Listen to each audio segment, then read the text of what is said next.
Hey, today I just wanted to talk about how someone can be able to move to Australia on a working holiday visa.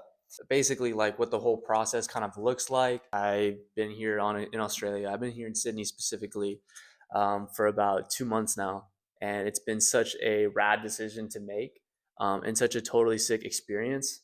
And I kind of just wanted to share that, and then maybe someone will watch this and be inspired too. Or honestly, there are other countries depending on what your country of origin is. For example, I'm an American, so things like Canada or Ireland, Singapore, and there's a few more that I'd be eligible to go to, but Australia seems super sick, so I was like, why not come here?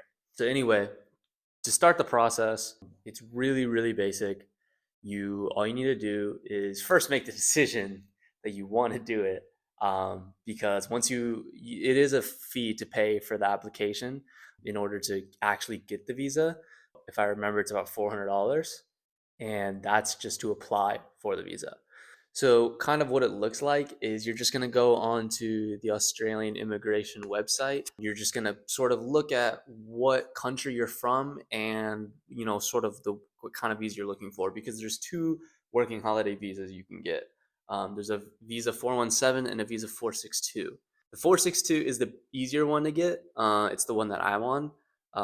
And as an American, it's the only one that I was really eligible for. So I applied for the 462 visa, and in order to do that, you basically just need to fill out an entire application on the immigration website.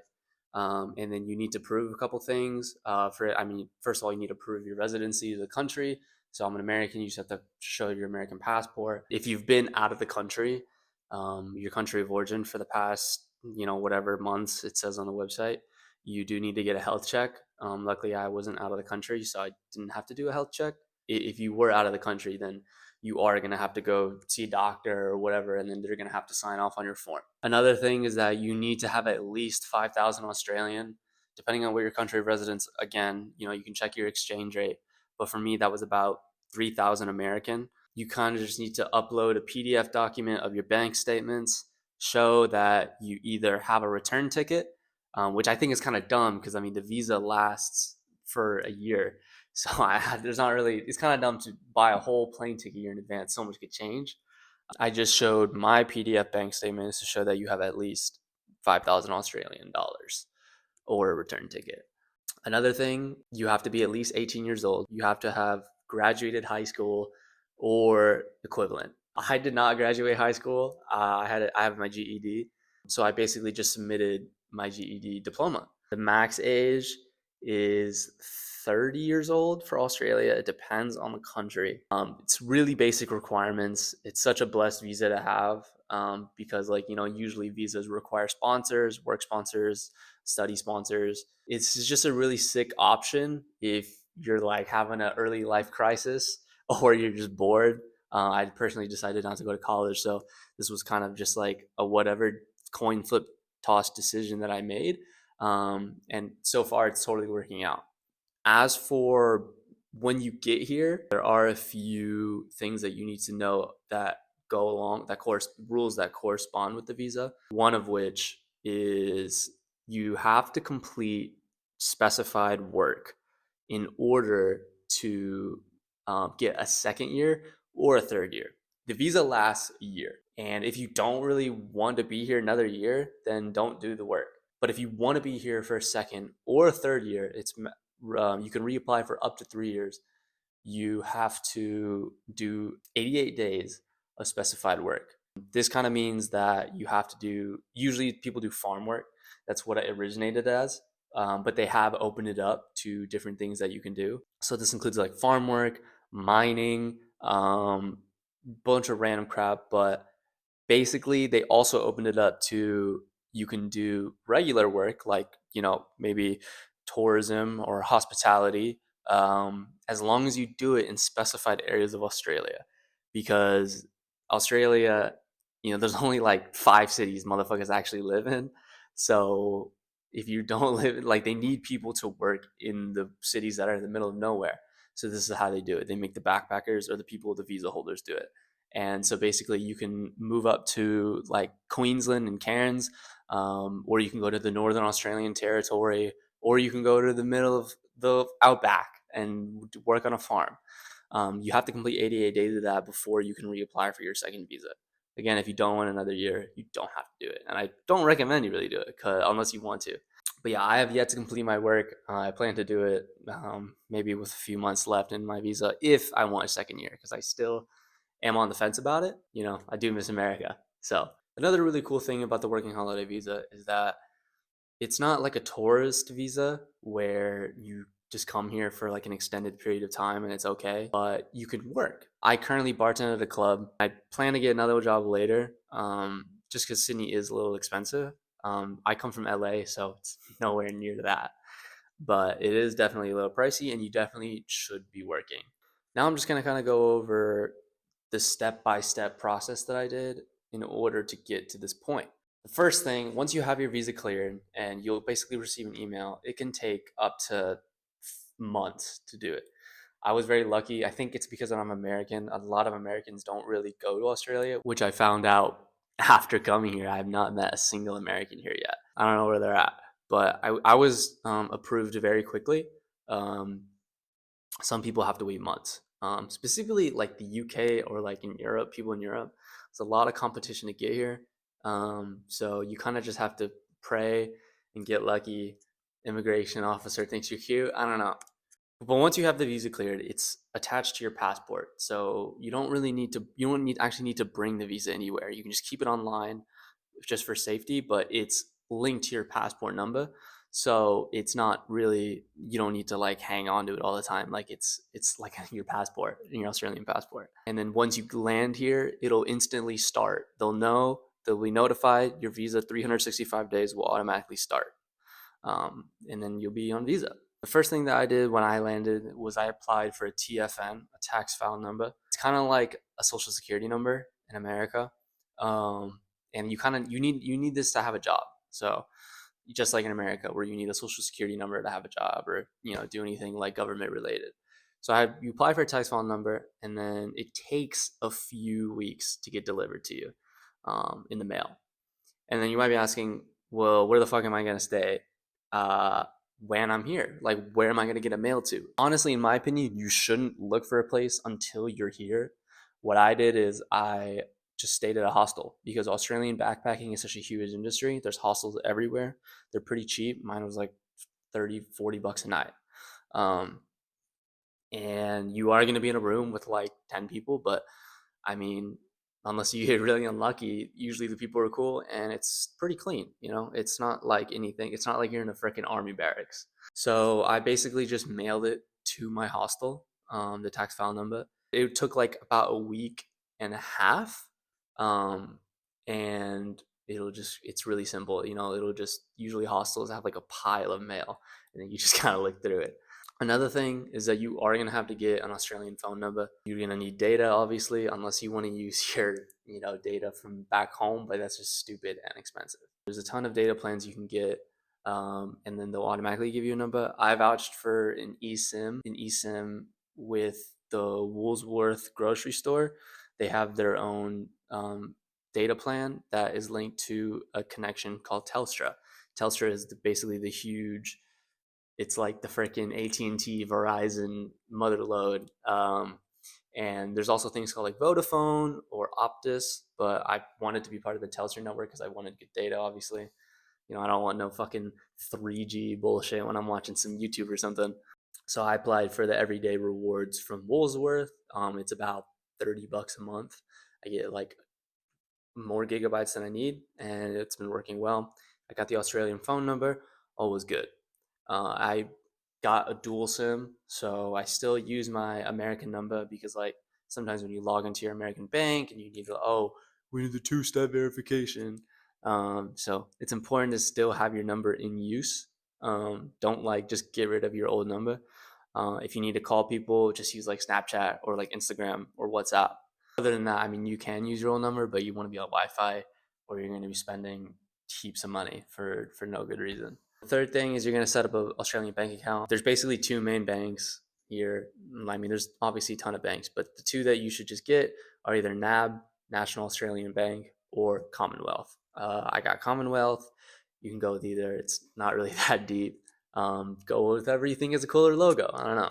It's really simple. You just go in and you're like, hey, I need to set up a bank account. Bring your passport, bring your whatever, do some research for the little things that you have to bring. It's really simple. I put my address as the hostel address, but once I found a place and I moved into it, I just changed the address on the app. So it's really simple. Just have your hostel as your permanent address temporarily. Once you find a new place, then you're good. Most backpackers here tend to work hospitality jobs. You are gonna need. It's kind of like in America where like, oh, you need your food safety card or your food handler's card. It's very similar here. You do need those certifications. I did mine online. It's very simple. To handle alcohol, the one that I recommend that you should just get is the RSA if you plan to work in hospitality, because usually every place that has like most places have alcohol, and if it has alcohol, you have to have an RSA, and they do check that. So that's just something that I would personally recommend. Other than that, I mean, if you're going to work in like construction and you need like police checks or safety checks, or you need the what construction certification, um, which does exist. If you're going to be like a traffic handler, you do need like a traffic certification.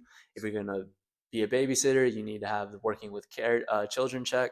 So just depending on what job you're sort of planning on getting, you just need different certifications. Another thing with having a job here is they have something called superannuation. And superannuation it's awesome. It's kind of like the government basically just helps everyone plan for retirement. So employers, basically all employers, are forced to pay 10% of your wage into a superannuation account. It's not like a tax where it comes out of your paycheck.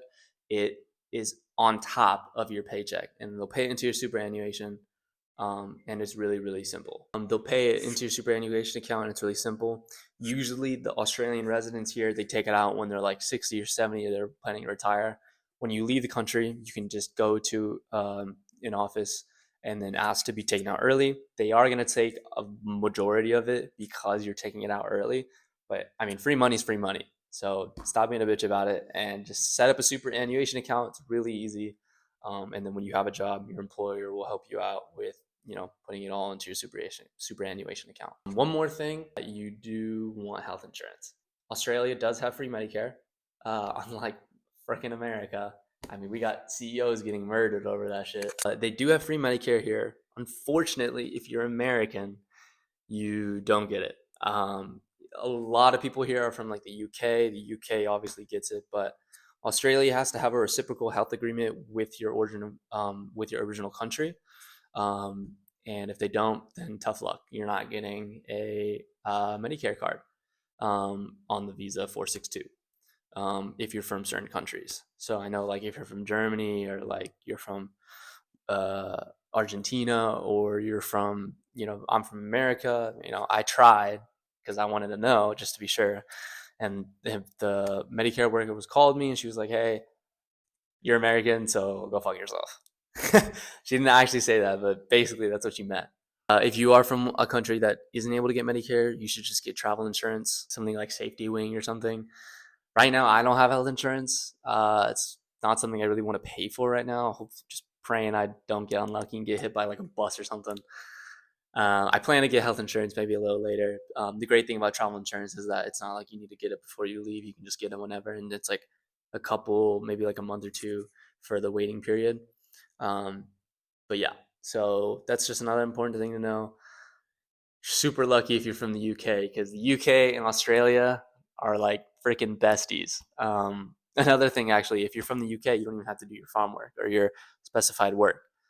You can just apply for the second or third year, and you don't have to do any, required work from the government, and you get, the Medicare, and it's a whole thing. I mean, they're locked in, really. It sucks to be from America right now. Other than that, I mean, it's just looking for a place. You obviously don't want to be in a hostel your entire year, or actually, some people do that. But that's not really for me. I was cool with being there. I was there for like a couple weeks, but after that, it's like I need my own place. Luckily, which that I have now. And you can just kind of look at it. You can look at it on Facebook. Facebook has a lot of scams though, so be careful. I found my place on Flatmates. Flatmates is like the leading platform for looking for like share homes or like apartments. I live in a share home. It's like a huge house with like 7 people. But I mean, it's honestly super dope, and I have a pretty nice room, so it's not much to really complain about. You just got to pick a place that you want to live, um, and live there. Other than that, I mean, that's pretty much it. It's honestly a more simple process than one might think. Um, and obviously, there are other countries that if you want to go to are eligible to. Australia is very, very good on basically a lot of most countries are just able to come here because backpacking here is such a popular thing to do. So there's so many like Europeans, UK. I know I have some coworkers that are from South America. Um, Me personally, I'm the only American. But other than that, I mean, it's such a great place, especially here in Sydney. You know, the surf is awesome, and you're like 20 minutes away from like a New York coded city. It's a really cool environment. The public transportation is great compared to what I was used to in America. In LA, public transport is like the most poop shit thing ever. Here, I mean, it's awesome compared to that at least. Obviously, if you're living in like Tokyo and you come here, you're like, this guy was fucking lying. Like, it sucks. But I think it's actually great. You know, you're like always within 5 minutes of like a bus stop. The train is great. Um, and the metro, you know, it goes from the west all the way to the east, suburbs of Sydney. I'm obviously talking about Sydney, of course. Places like Melbourne, you know, it's probably not going to be as good. Um, but I mean, just get a fucking car, bro. Even though they drive on the left side of the road here, which is clearly the less superior side of the road, but whatever. There are going to be some roadblocks, and you are going to get a little annoyed at certain things that might happen, but you just push through it, and I promise you, it'll be a super great experience for anyone that's interested and anyone that is willing to do something cool with their life. If not, you're a fucking loser. Cheers.